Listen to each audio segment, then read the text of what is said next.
Hey, what's up everybody? This is Caden James, and I'm so glad you're here with me. The blog I'm going to be reading to you today is called Soulspression.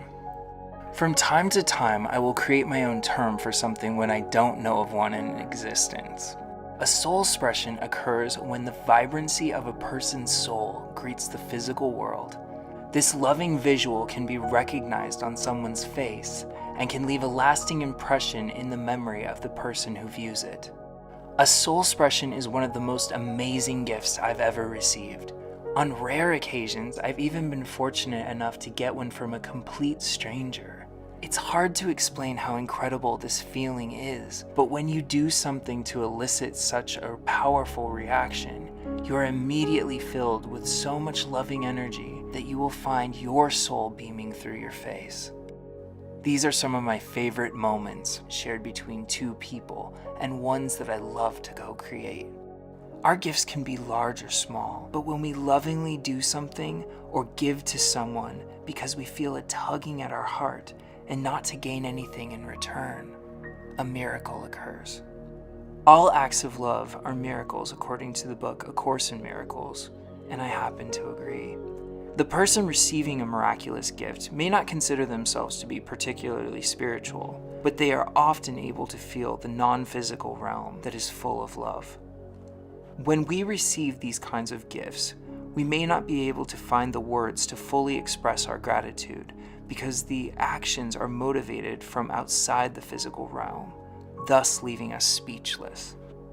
Just writing and thinking about these experiences fills me with so many beautiful emotions. When I think of the moments where I've had a soulspression experience, it brings me back to the faces and those places where I was part of a miracle, used by the Creator to co-create a moment that touched someone.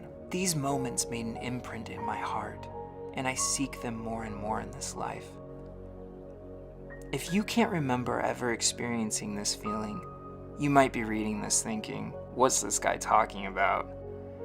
Until you experience it firsthand, it may seem strange, but I promise if you start listening to the inner tuggings at your heart, you will experience a soulspression.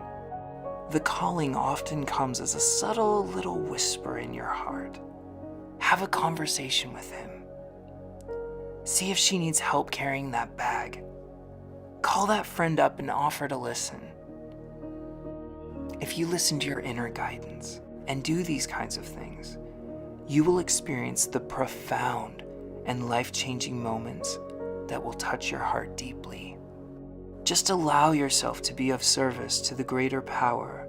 You can call that power whatever you choose. The name doesn't change the power. Can you think of some soulspression moments from your life? I have been on both sides of miracles, aka acts of love. In the past, I enjoyed being the vessel that offered these blessings, but wasn't as joyful in receiving them. The truth is, we all need miracles to happen for us. And for others to experience the miracle that is giving, someone has to be receiving those gifts. Don't harden or close yourself off to the blessings because of pride. Miracles come directly from the divine. And if you deny these gifts, then you allow your prayers to go unanswered. I love this short story. It's called The Drowning Man. A fellow was on his rooftop, stranded in a flood. He was praying to God for help. Soon a man in a rowboat came by, and the fellow shouted to the man on the roof, "Jump in, I can save you." The stranded fellow shouted back, "No, it's okay. I'm praying to God and he is going to save me." So the rowboat went on. Then a motorboat came by. The fellow in the motorboat shouted, "Jump in, I can save you."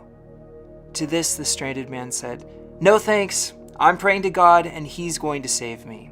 I have faith." So the motorboat went on.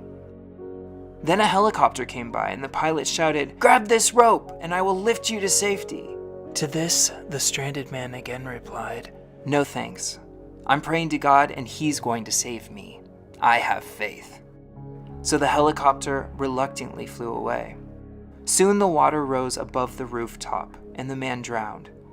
He went to heaven and he finally got his chance to discuss the whole situation with God, at which point he exclaimed, I had faith in you, but you didn't save me.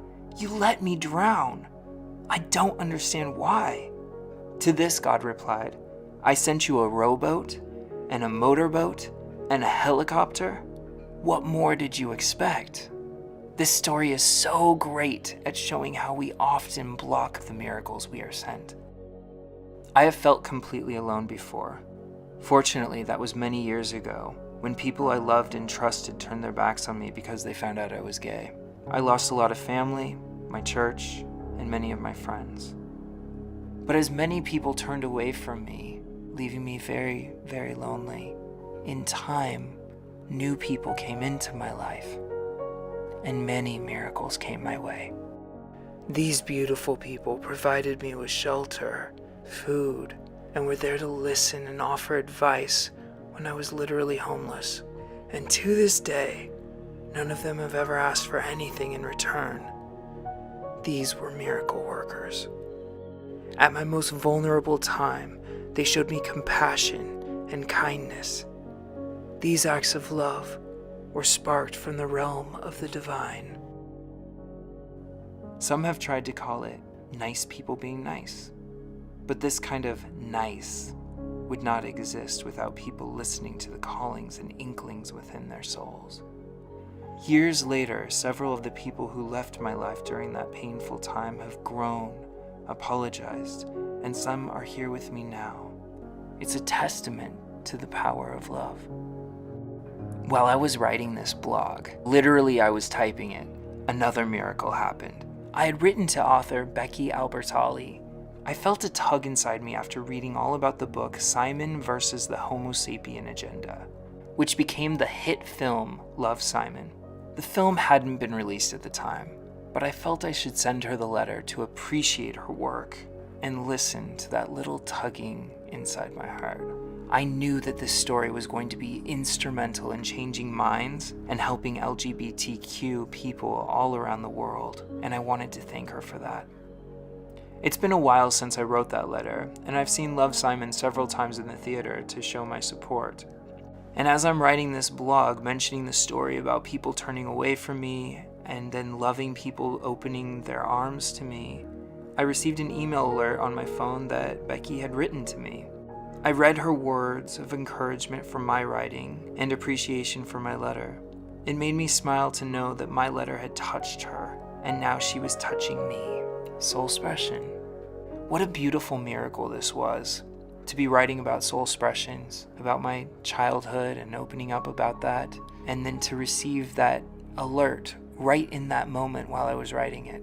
It was a beautiful miracle, and a confirmation that we should listen to that inner calling. Do those kind things. Say those loving words, because you never know who they may touch. May you receive and co-create many, many miracles. Thank you.